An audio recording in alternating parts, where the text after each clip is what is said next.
ChatGPT is a very clever website. So we asked them if they would ask us three questions to a Welsh sheep farmer.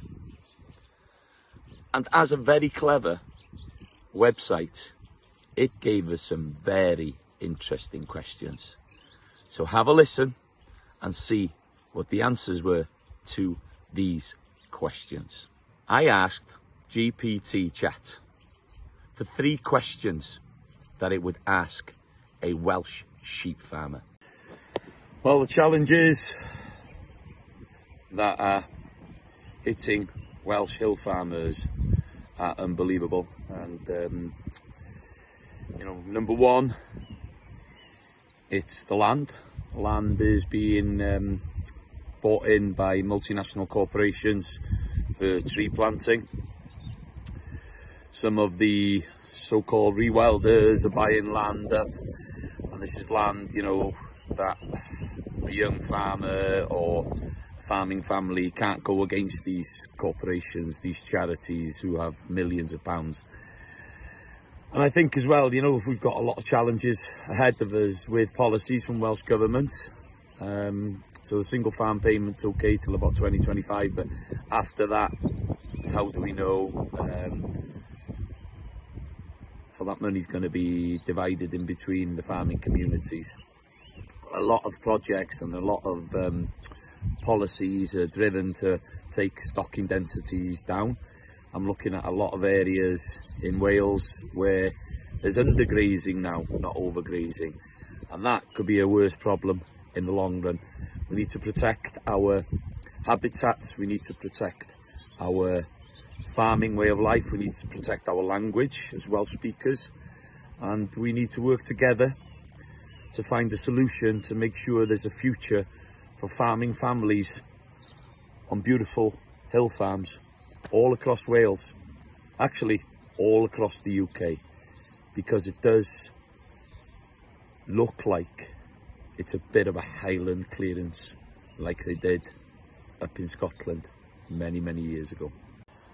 Meat and wool has been produced in the mountains and the uplands of Wales for generations, and it's produced in a sustainable, regenerative and very environmentally friendly way. The sheep we have here only spend the summer up on the mountains, and during the winter they go to the lowland. It's something they call hafod a hendre, so you use the uplands in the summer as the grass is growing and everything is flourishing, and the sheep are up there grazing it, and during the winter months they're then brought down onto the lowlands, and during the summer the lowlands would have been used to grow the grass to produce hay and silage to feed the sheep for the winter months. So it's a very sustainable, regenerative and very environmentally friendly way of producing meat and wool. And for me, you know, when they're up on the uplands, their carbon catchment is fantastic because they're grooming the mountain. So as the grass grows in the different habitats up there, these sheep are munching on the grasses, on the rare flora and faunas, and as they then grow back, they sequence more of the carbon back into the ground. And this land has masses, tons, thousands of tons of carbon, a lot more than any forestry. This is a carbon sink, and these white fluffy things, these sheep and cattle and ponies are part of that equation, a big part. Grazing these mountains and these uplands are so important for future generations. We're going to be feeding the nation in a sustainable and environmentally friendly way. My family has been working this land for 375 years, and without the livestock we wouldn't be here. It's kept our language in this area. You go to any market, livestock market, and the majority of people will be first language Welsh speakers. That's because they're farmers. So not only have we kept the language, but we've kept our youngsters here. And the only way we've done that is because we're producing livestock, meat to feed people.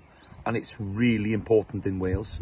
You know, culturally, environmentally, and for the heritage of our country, we are producing and exporting £171 million worth of Welsh lamb out from this country every year.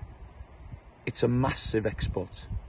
Thousands of people, hundreds of farming families depend on it. And if we want a future for our children, we need to fight for it. Because red meat and the way we produce it from the grass, gate to plate, farm to fork, all these things are so relevant, and we need to push that. So please, please support our farmers. Get behind them. Go out and buy some Welsh lamb, because I am telling you, it's the best in the world. And if you like this video, please watch the next ones.